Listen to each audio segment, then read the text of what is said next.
Hi అండి, నమస్తే. Welcome to PD creations in Telugu. ఈరోజు రెసిపీ వచ్చేసి కరకరలాడే పప్పు చేగోడీలు. చాలా టేస్టీగా అలానే చాలా క్రిస్పీగా ఇంట్లోనే ఈజీగా తయారు చేసుకోవచ్చు. పప్పు చేగోడీల్ని ఎలా తయారు చేసుకోవాలో చూద్దాం. ముందుగా స్టవ్ వెలిగించి స్టవ్ పైన ప్యాన్ పెట్టుకొని 1.5 కప్ వరకు వాటర్ని యాడ్ చేసుకోవాలి. వాటర్ కొద్దిగా హీట్ అయిన తర్వాత 1/2 టేబుల్ స్పూన్ వరకు వామును యాడ్ చేసుకోండి. అలానే 1/2 టేబుల్ స్పూన్ వరకు కారాన్ని యాడ్ చేసుకోండి.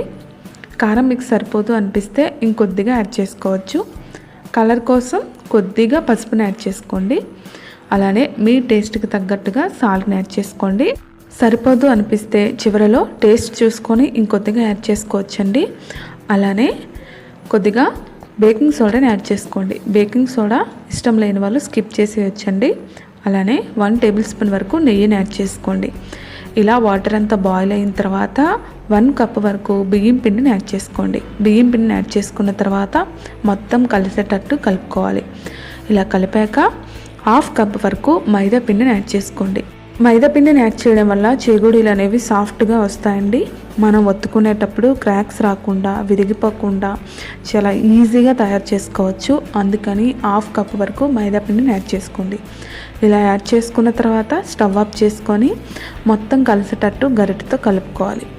ఇలా ఒక 5 నిమిషాల పాటు కలుపుకోండి. మొత్తం ఉప్పు కారం బాగా మిక్స్ అయ్యేటట్టు కలుపుకోవాలి. ఇలా కలుపుకున్న తర్వాత కొద్దిగా చల్లారాక చేత్తో కూడా బాగా కలుపుకోవాలండి. ఇలా చపాతీ ముద్దలా కలుపుకొని వీటిని పక్కన పెట్టేసుకోండి.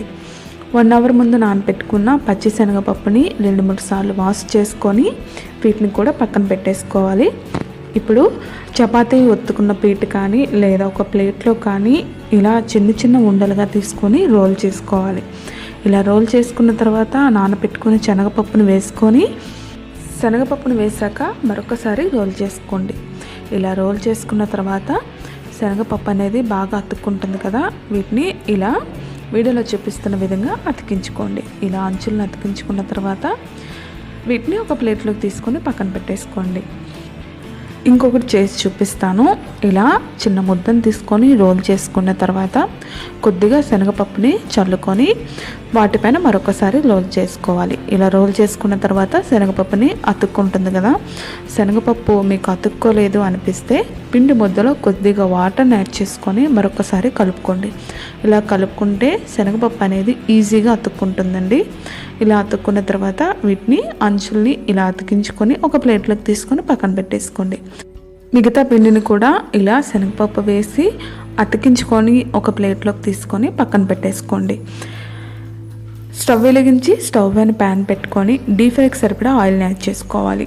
ఆయిల్ బాగా హీట్ అయిన తర్వాత ముందుగా మనం అతికించి పక్కన పెట్టుకున్న చేగోడీల్ని ఒక్కొక్కటిగా నెమ్మదిగా యాడ్ చేసుకోవాలి.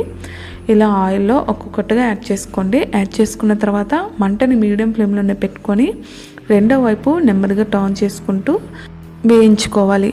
మంటని హై ఫ్లేమ్లో పెట్టొద్దండి. చేగోడీలు అనేవి సరిగ్గా వేగవు, కలర్ చేంజ్ అయిపోతాయి కానీ మధ్యలో ఉడకవు. చేగోడీలు వేగడానికి కొద్దిగా టైం పడుతుందండి. మంటని మీడియం ఫ్లేమ్లోనే పెట్టుకొని మధ్య మధ్యలో రెండో వైపు టర్న్ చేసుకుంటూ వేయించుకోవాలి. గోల్డెన్ బ్రౌన్ కలర్ వచ్చిన తర్వాత వీటిని టిష్యూ పేపర్ యాడ్ చేసిన ప్లేట్లోకి తీసుకొని పక్కన పెట్టేసుకోండి. మిగతా చేగోడీలని కూడా ఇలా మంటని మీడియం ఫ్లేమ్లోనే పెట్టుకొని గోల్డెన్ బ్రౌన్ కలర్ వచ్చేంత వరకు వేయించుకోవాలి.